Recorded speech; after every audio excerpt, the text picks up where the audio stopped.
Bom dia a todos. Hoje, então, nós iremos tratar, continuando com o nosso conteúdo de Antiguidade Oriental, nós iremos tratar especificamente sobre a China e a Índia na Antiguidade.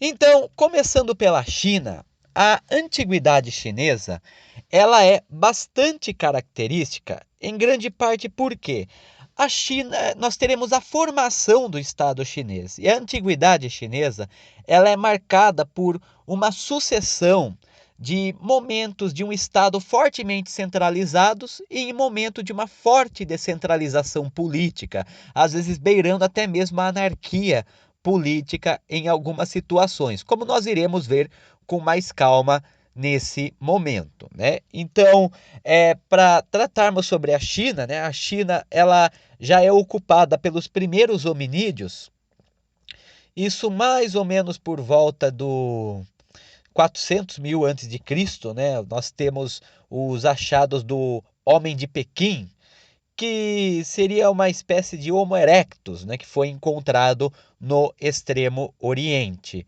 Então já remete a uma ocupação bastante antiga da China, né, desde que a humanidade saiu da África e migrou para os outros continentes, uma ocupação bastante antiga da China.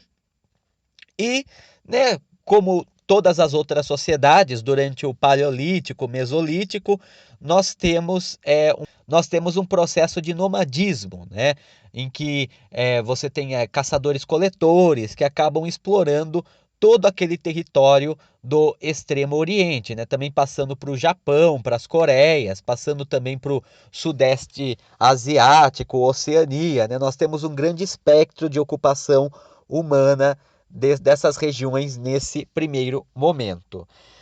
A ocupação de fato, né, a sedentarização na região da China, ela vai ocorrer, né, a civilização chinesa, assim como a egípcia e a mesopotâmica, ela era uma civilização hidráulica também, né, ela floresceu às margens de rios, no caso, os dois principais rios onde floresce o começo da civilização chinesa é o rio Azul e o rio Amarelo.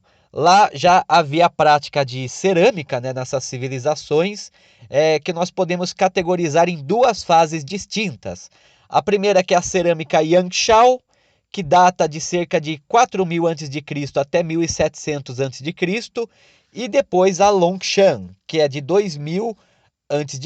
a 1.800 a.C., né? Então nós já começamos a ter os primeiros povoados por volta do Rio Azul e do Rio Amarelo nesse momento. E com isso, o surgimento também das primeiras cidades e dos primeiros estados. Então, no caso, o primeiro estado chinês, podemos dizer dessa forma, é conhecido como Dinastia Qi. A dinastia Qi, ela, inclusive é importante ressaltar, né, que a história chinesa ela é organizada de uma forma um pouco diferente do que nós estamos habituados, né? Ela é organizada em dinastias. Dinastias são famílias reais, então são monarcas, né, reis hereditários, né? Ou seja, o poder é passado de pai para filho, muitas vezes. Ou então para um parente mais próximo, né? O irmão ou um sobrinho, um primo, na ausência de um filho. Mas em geral o poder se mantém mais ou menos na mesma esfera familiar. Então isso é o que caracterizaria as dinastias. A dinastia Qi, ela é datada de cerca de 2.200 a.C. a 1.750 a.C. Não havia muita evidência histórica sobre ela, na verdade não há, né? Tanto que até algum tempo, alguns 50, 60 anos, considerava-se que era uma dinastia mítica, sobretudo porque ela teria sido fundada por deuses, né, como Futi, os Augustos, né, os três primeiros imperadores, que eram também divindades. Então não se sabe muito a respeito desse primeiro período, né? Por muito tempo considerou-se uma lenda, um mito, mas escavações que foram feitas desde a década de 50 levaram a crer que essa dinastia Qi de fato existiu, embora não se tenha ainda muita informação sobre ela, né? Ela não tinha um sistema de escrita, né? E muita coisa que a gente sabe sobre a dinastia Qi, ou melhor, o pouco que nós sabemos sobre a dinastia Qi, veio dos seus sucessores, a dinastia Shang, que não tinha uma relação muito boa com a dinastia Qi. Então, eles abordavam, né, de uma forma bastante negativa esse período da história chinesa. Então, o que nós sabemos sobre a dinastia Qi? Resumidamente, acredita-se que eles eram descendentes dos primeiros ocupadores do Neolítico, na região do Rio Amarelo, e que no final da dinastia Qi foi desenvolvido o primeiro sistema de escrita chinês, que era um sistema pictográfico, né? Então, retomando, né, quais são os três principais sistemas de escrita, né? O pictográfico, o ideograma e o fonético. O pictográfico são representações de coisas, ou seja, cada símbolo representa uma coisa, tipo os hieróglifos egípcios. O ideograma, ele já representa também abstrações, representa ideias, sentimentos, que é mais ou menos o que seria a escrita chinesa atual, podemos dizer assim. E o fonético é o que nós usamos, né, em que cada caractere representa um som específico. Então, esse primeiro sistema pictográfico, ele teria sido estabelecido na dinastia Qi. A dinastia Qi possivelmente terminou com uma revolta, ou uma revolução, ou um golpe palaciano, né, dando lugar à chamada dinastia Shang, que começou em 1750 a.C. e durou a 1040 a.C. Na dinastia Shang, nós já temos o desenvolvimento de um sistema de escrita mais ideograma, nós temos também a fabricação de utensílios metálicos, inclusive o uso de moedas. Ela foi governada por uma elite hereditária muito poderosa, mas também ela acabou sucumbindo a revoltas com relação à nobreza local e também revoltas camponesas. Ela é sucedida, no caso, pela dinastia Zhou, que vai de 1100 a.C. a 771 a.C. A dinastia Zhou, ela forma um governo bastante centralizado no chamado Reino Médio. Nesse período também, mais para o final dele, né, nós vamos ter o surgimento da filosofia chinesa. Também, né, gerou-se a ideia de um mandato do céu dos governantes, ou seja, os governantes eles seriam representantes dos deuses na Terra, e também houve uma grande expansão territorial com a dinastia Zhou, que acabou aumentando os impostos e que dificultou também a administração por parte do rei. Os nobres, que também eram comandantes militares, começaram a governar as províncias mais distantes, passando a ter praticamente plenos poderes nessa região. Com o tempo, o poder do imperador, o poder do rei, passou a ser apenas simbólico. Basicamente, cada nobre, né, cada senhor da guerra, passava a governar autonomamente seu território. Com isso, né, e com as tensões que eram decorrentes das discordâncias entre a nobreza e o imperador, a China começou a se esfacelar.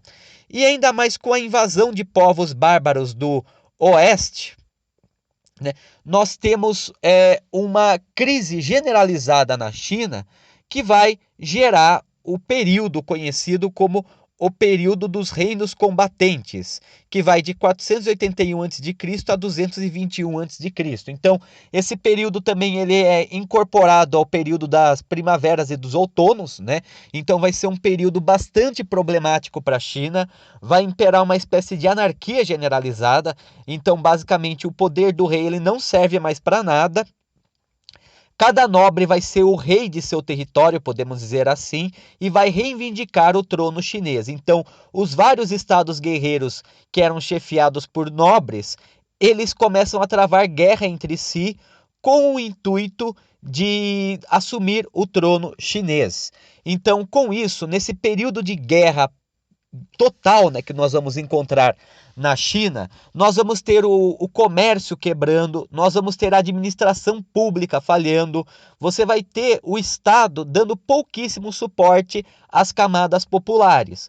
Uma coisa curiosa é que com isso, várias pessoas começam a se dedicar à leitura e à escrita. Já que o Estado não pode resolver o problema delas, elas começam a procurar formas de resolver o problema por elas mesmas.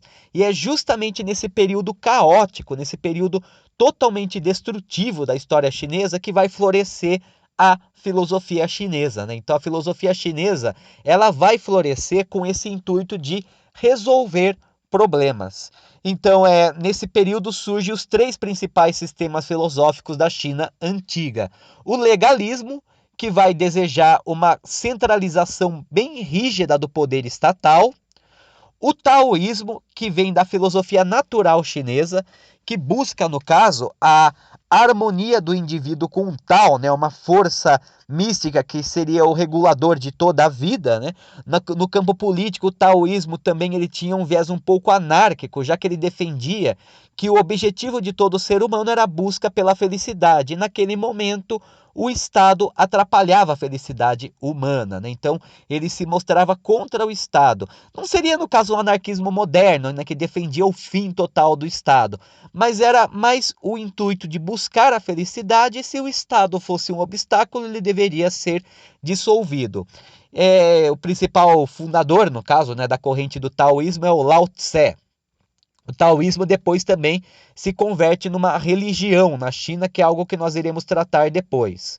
E o confucionismo, né, que é fundado por Kung Fu Tzu, o Confúcio, que usava basicamente frases curtas, né, frases simples, mas bastante densas, para inclusive facilitar a educação das camadas populares. O confucionismo, no caso, preservava bastante a tradição, né, e considerava que aquele momento de caos se devia ao fato de as pessoas não aceitarem as tradições, né, e cada uma querer assumir o trono, né, quando na verdade se cada nobre governasse o seu estado e se contentasse com isso, né, haveria paz, haveria felicidade, não haveria mais conflito.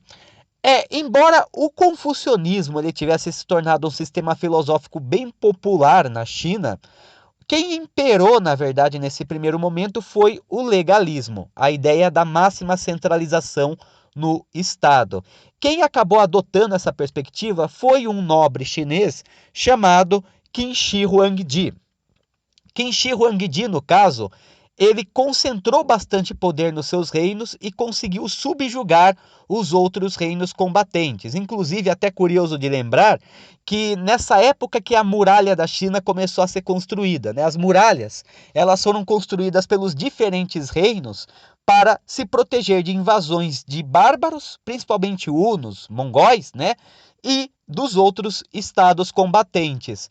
No entanto, o Qin, né, Qin Shi Huangdi, ele consegue conquistar todos os outros reinos combatentes e uma das primeiras medidas que ele toma é unificar as muralhas. Então, essas muralhas que estavam dispersas pelo território chinês são unidas, dando origem à Grande Muralha da China.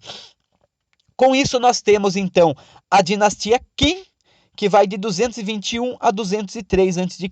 Apesar da curta duração, a dinastia Qin foi o primeiro momento que nós temos um império chinês fortemente centralizado. Tanto que o nome China vem de Qin, né, que às vezes é pronunciado também como Qin, daí China. Qin Shi Huangdi foi o grande líder dessa dinastia. O país ele investiu em grandes obras, construção de palácios, a muralha da China, também inventou-se os primeiros calendários lunares, um novo sistema de escrita que era mais atualizado, né, um pouco mais próximo do atual, embora ainda não seja o mesmo, padronizou-se as unidades de peso e medida, né, formou um império bem forte, um império bem centralizado. No entanto, ele durou pouco, pois após a morte de Qin Shi Huangdi, uma rebelião popular contra a taxação de impostos e o controle do pensamento filosófico finalizou essa dinastia.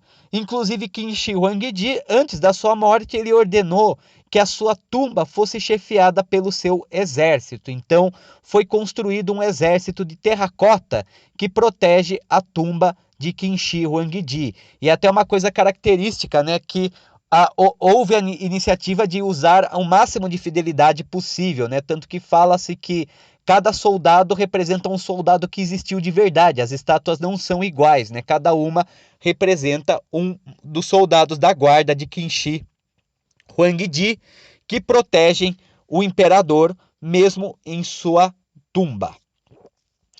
Depois da dinastia Qin, nós temos um outro momento, né, uma verdadeira era de ouro na China antiga, que é a dinastia Han. A dinastia Han, ela dura de 206 a.C. a 9 depois de Cristo. Então, no caso, ela vai herdar o sistema político centralizado do governo Qin. No entanto, o sistema filosófico predominante não será mais o legalismo, e sim o confucionismo. Inclusive, a dinastia Han, ela institui um funcionalismo público, né? Ela institui serviços públicos em que os funcionários eles deveriam fazer exames sobre a filosofia confucionista para conseguir ocupar e ascender aos cargos, né? Com isso, havia uma estrutura administrativa bastante burocratizada na dinastia Han. Nesse período também a China se expande bastante, ela conquista a Coreia, a Manchúria, que é na região nordeste, e até mesmo parte do atual Cazaquistão. Também nesse período, né, nós temos o surgimento da Rota da Seda, que a Rota da Seda se deve ao quê? Desde o Neolítico, os chineses eles já cultivavam bicho da seda, eles criavam bicho da seda e extraíam a seda para fazer tecidos, né? No entanto, com o período da Era dos Reinos Combatentes, as rotas comerciais foram praticamente fechadas por conta da guerra. A dinastia Han, ela não só restabelece as rotas comerciais do comércio de seda, como expande. Logo, a Rota da Seda, ela parte da China, chegando mesmo no seu apogeu até Roma. Então ela passa por todo o Oriente Médio, pela Ásia Central. Na Idade Média ela chega até mesmo ao norte da África e ao Sudeste Asiático, tendo até mesmo Roma como uma das suas linhas de chegada. É até curioso de pensar que os romanos eles nunca tiveram contato direto com os chineses. O Estado romano e o Estado chinês nunca tiveram contato. No entanto, os romanos sabiam da existência dos chineses e os chineses sabiam da existência dos romanos justamente por conta da Rota da Seda. Apesar do nome, não era apenas seda que circulava. Começou com a seda, mas depois outros produtos, metais preciosos, tecidos da Índia também, escravos, né? Nós temos também diversos artefatos de metal, né? Lápis lazuli, né? Vários produtos vão circular por essa Rota da Seda, que vai durar até mesmo até a época das grandes navegações, né? Com as grandes navegações, a Rota da Seda já se torna obsoleta.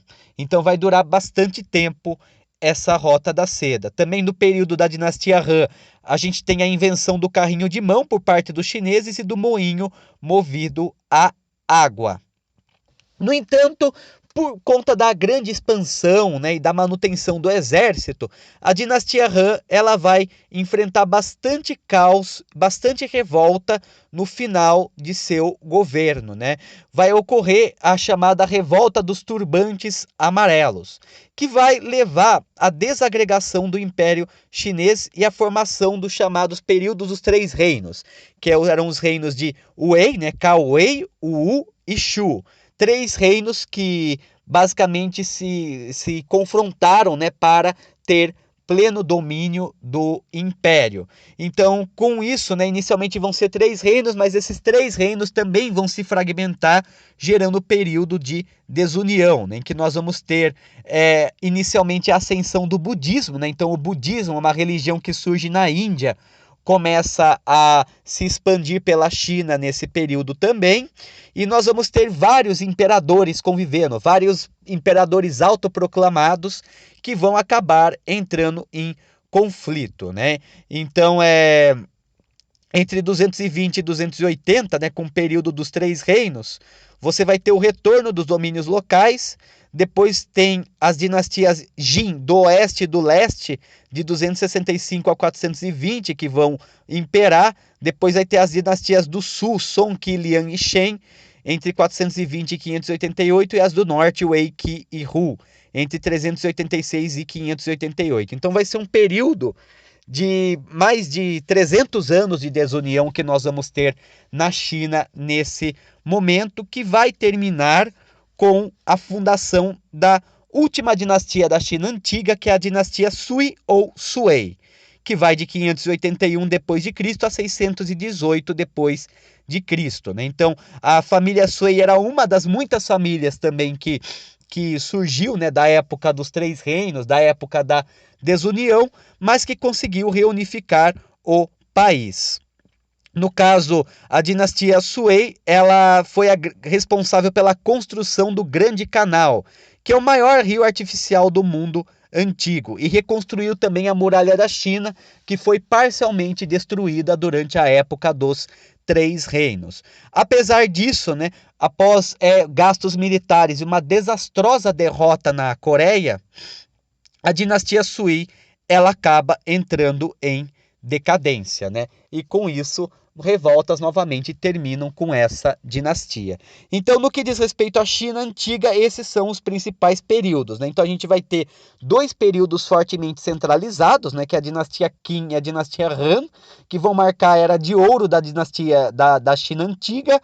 Nós vamos ter períodos de total fragmentação, né, como o período dos reinos combatentes e dos Três Reinos, e período em que nós vamos ter um poder central, mas ao mesmo tempo conflitos contra esse poder central, que é o caso das outras dinastias. No campo cultural, podemos dizer dessa forma, a China ela possuía uma religião própria já, né, a antiga religião chinesa, que na verdade ela era politeísta, né, com deuses muitas vezes vinculados às forças naturais, né? Então eram vários deuses. Tem o Pangu, né, que é o deus criador, né, ele que criou o cosmos depois de sair do ovo celestial, né? Ele estava adormecido e viu o universo em desordem. Ele acordou irritado, então bateu no caos, né? E o caos acabou gerando a ordem. Nós temos Niwa, né, que foi a deusa responsável por criar os seres humanos, entre tantos e outros deuses que nós vamos ter na religião ancestral chinesa. Depois, né, nós vamos ter os sistemas filosóficos que acabam originando outras religiões chinesas também. Então, o confucionismo, apesar de ser um sistema filosófico, ele se torna também uma religião, né, preocupada com a moral, política, pedagogia, né, com a valorização da tradição e a preocupação com a humanidade. O taoísmo, né, que defende a harmonia com o Tao, né, a força motriz por trás de tudo que existe. A ideia também do Yin e Yang, né, dos opostos complementares, no caso, que influencia até mesmo as artes marciais e a medicina tradicional chinesa. E também depois o budismo aparece na China. Mas sobre o budismo a gente deixa para falar um pouco depois, né? Já que o budismo ele é uma religião de origem nos estados indianos, né? No Nepal, no caso, mais especificamente, né? O budismo ele foi fundado por Siddhartha Gautama, né? E ele, na verdade, ele tem como intuito a busca pelo nirvana, né? A iluminação total. Mas daí depois nós falamos melhor sobre isso. Outras características da sociedade chinesa era a escrita em ideogramas, o comércio e a produção de seda, né? Várias invenções como o moinho de água e o carrinho de mão, além também da pólvora e do papel, né? Nesse período, né? Depois a gente tem também a bússola e a imprensa já no período medieval. E grandes obras, né? Como o Grande Canal, a Grande Muralha, o Exército de Terracota, entre tantos outros. Então, sobre a China, é basicamente isso. Sobre a China na Antiguidade, é basicamente isso. Depois, nós iremos ver melhor sobre a China medieval, em outro momento. Sobre a Índia, no caso, que é outra civilização asiática muito antiga, nós temos também, né, a origem da Índia a partir de uma civilização hidráulica, né? Uma civilização que viveu às margens do rio Indo, né? Isso por volta de 4.000 a.C., né? Então o rio Indo, que atualmente fica mais ou menos na fronteira entre a Índia e o Paquistão. Então nessa região que houve a sedentarização e o surgimento das primeiras cidades e dos primeiros estados. Não se sabe muito sobre como era a cultura desses povos, mas eles já usavam ferramenta de cobre e bronze, criavam gado, fabricavam cerâmica também. além do fato de provavelmente seguirem alguma religião animista, né? Retomando, o que que é religião animista? Religião animista é aquela que acredita os elementos naturais eles possuem um espírito, né? Uma força sobrenatural, né? Então, não são deuses personificados, a própria natureza, ela possui espíritos divinos, né? Com o qual é possível negociar, né? A partir de um sacerdote ou de um xamã. No caso, a história da Índia, ela se iniciaria com a chamada civilização Harapiana. A civilização Harapiana, ela teria início em 2500 a.C. e teria sido extinta em 1500 a.C. Ela floresceu no Vale do Rio Indo, né? Não se sabe muito sobre essa civilização e nós iremos ver por que que não se sabe. Eles dominavam a arte dos metais e construíram grandes cidades também, como por exemplo Harappa, da onde vem o nome, né, civilização harapiana, e a maior, né, que era Mohenjo-Daro. Então eram cidades-estado, não havia um império, um reino unificado, cada cidade tinha seu governo, né? Eles tinham também um sistema de escrita próprio, no entanto, pouco se sabe sobre esse sistema de escrita, embora os códigos, os símbolos ainda estejam presentes, né? Eles não foram totalmente destruídos, não existe ninguém que saiba o que eles significam exatamente. Então, há muito tempo já tem sido feito estudos, né, para decifrar essa antiga língua harapiana, mas pouco se conseguiu ainda, em grande parte por conta da dificuldade em saber o significado das palavras, né? Então, até mesmo há algumas teorias, né, que falam que, por exemplo, em Harappa não havia nenhum palácio, né? Não havia uma estrutura que era similar a um palácio, que pode até mesmo indicar que era uma sociedade mais democrática, mas isso é só especulação.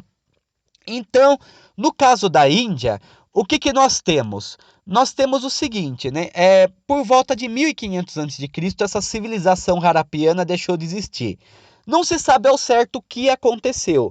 Se foi uma invasão estrangeira, se foi cataclismos, né? Se foi um terremoto, um furacão ou doenças. Costumeiramente, atribui-se que as cidades harapianas foram dominadas por um povo originário da região do Irã, conhecido como arianos. No caso, os arianos, né, eles teriam sido, né, também existe muito folclore a respeito dos arianos, até o nazismo mesmo, ele acabou dando ao termo ariano uma conotação bastante negativa. Ariano, na verdade, significa nobre na língua sânscrita, que eles supostamente falavam ou usavam em tom sacerdotal. E eles teriam sido provenientes do Irã, teriam originado os povos indo-europeus que migraram para dois extremos, né? No oeste, eles teriam migrado para a Europa, formando os povos europeus, né? Então, germânicos, eslavos, os gregos, né? Os latinos, né? Que seja. Então, esses povos aí, enquanto no Oriente, eles teriam ocupado a região da Índia. Na ocupação da Índia, eles instituíram o período chamado de Índia Védica. Então, os arianos, eles tomaram conta dessas cidades do rio Indo, eles destruíram bastante coisa da civilização anterior, né? E acredita-se que eles que moldaram, podemos dizer assim, boa parte da cultura indiana moderna, né? Pois, por exemplo, eles que teriam instituído os Vedas, que eram os livros sagrados que são os livros sagrados do hinduísmo. A religião hinduísta também acredita-se que teria vindo de uma mistura das crenças arianas com as crenças locais, né? Com as crenças dos harapianos, né? De Mohenjo-Daro, entre tantos outros. Até curioso, né? Que hinduísmo no persa, ele significa do lado de lá, né? No persa antigo, né? Significa religião do lado de lá, né? Uma referência ao fato de que os arianos, eles vinham do Irã, né? Então, seria o outro deles, né? Seria a religião do outro lado para eles. E, no caso, os arianos também, né, eles instituíram o chamado sistema de castas, né, o sistema de castas que até hoje existe na Índia, embora seja proibido pela Constituição indiana, que define, né, que cada pessoa tem um papel já prescrito em vida, né, e esse papel ele não pode ser alterado. Até existe uma explicação religiosa, né, do porquê que isso acontece, que diz que quando o deus principal do hinduísmo, o deus Brahma, o deus criador, ele criou o cosmos, ele se fragmentou. Né? Então, da cabeça dele surgiram os sacerdotes, dos braços os guerreiros, do tronco dele os comerciantes, dos pés os servos, e da poeira dos pés os párias, né, ou dárites, né, que seriam os intocáveis, aqueles que não tinham casta, que não podiam ter contato com ninguém, né? Então, com essa política, as pessoas só podiam se casar e se relacionar com outras da mesma casta, seguir a profissão da casta em questão também, né? E o que basicamente fazia com que os membros das castas mais baixas aceitassem essa situação é que, se você cumprisse bem o seu papel na encarnação, já como uma religião que acredita na reencarnação, né? Na encarnação seguinte, você estaria numa casta superior. Então, esse é o período védico, como é conhecido, né? Mas para o final nós vamos ter o surgimento do budismo, que é fundado por Siddhartha Gautama, um príncipe do que seria o atual Nepal, que vivia uma vida de grande riqueza e de luxo, até que um dia ele sai do seu palácio e vê pessoas em extrema pobreza e começa a se questionar como as pessoas podem viver naquela condição. Então ele renuncia ao trono, ele abandona a sua vida de riqueza e vai viver como um mendigo. Aí vai várias histórias de que ele é salvo por uma vaca, de que ele fica um tempão meditando em uma árvore e tudo mais, até que ele alcança a iluminação, né? Ele alcança a iluminação tornando-se o Buda, o iluminado. No caso, defendia a renúncia a todo bem material, né? Já que os prazeres materiais eles atrapalhavam a iluminação. E surge também o jainismo com Mahavira, né? Uma outra religião também védica, mas sectarista, né? Que surgiu do rompimento com os Vedas, que defendia o sofrimento como uma forma de purificação, né? Também a valorização de toda a forma de vida, tanto que muitos jainistas são veganos, né? Eles não consomem nada que vem do animal por conta disso, né? E tanto o budismo, o jainismo como o hinduísmo também acreditam nas ideias de karma e dharma, né? Então, karma seria o princípio de ação e reação, né? Ou seja, tudo aquilo que você faz, né, de positivo, ele positiva seu karma, né? O que você faz de negativo, ele negativa, né? E isso acumula inclusive para gerações seguintes. Então, às vezes você está fazendo muita coisa boa, mas só coisa ruim acontece com você, é porque numa vida anterior você fez muitas coisas erradas e agora você estava pagando por aquilo, né? E o Dharma é o papel que você deve ter em vida, né? Então, o Dharma é a função que você tem, né? Qual que é o sentido da sua vida, podemos dizer desta maneira.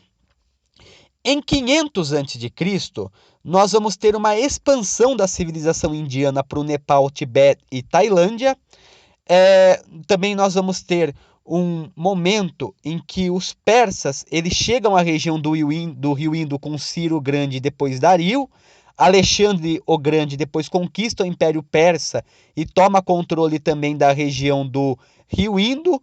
E depois, né, da morte de Alexandre, nós temos a formação de vários pequenos estados, do qual dos líderes desses pequenos estados, Chandragupta Maurya, ele expulsa os gregos, ele expulsa os macedônios, e seu filho Bindusara expande o território e conquista os outros reinos, sendo que seu neto Asoka, ele consolida um forte império que se estende por toda a Índia, o chamado Império Maurya, né? O Império Maurya, então, ele vai dominar praticamente todo o subcontinente indiano, e até mesmo parte do Nepal, né, também vai ser ocupada por ele. Vai ser um império bastante expansionista que vai dominar toda aquela área, né?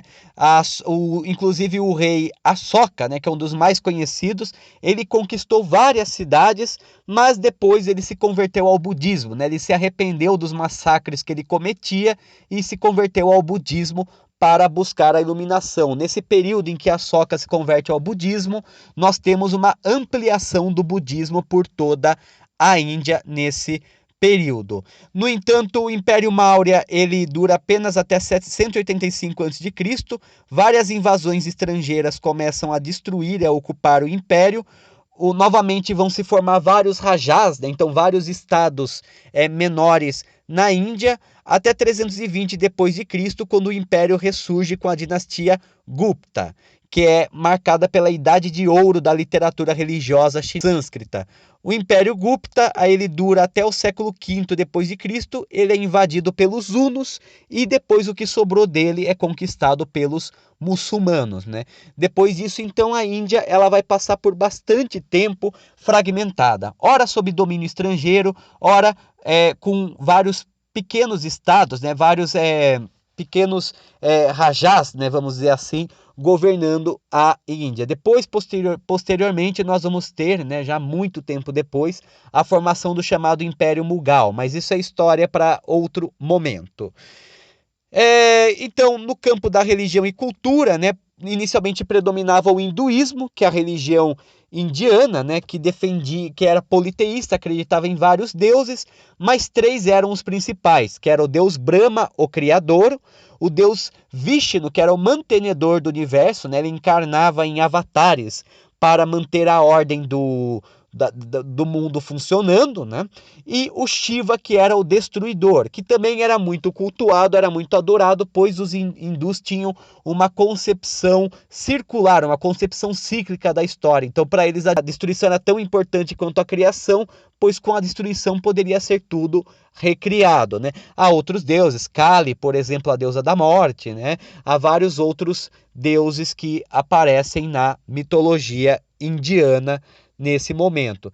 Depois nós temos a expansão do budismo, né? O budismo ele surge mais ou menos por volta do século VI a.C. com Siddhartha Gautama e seus seguidores que espalham a palavra.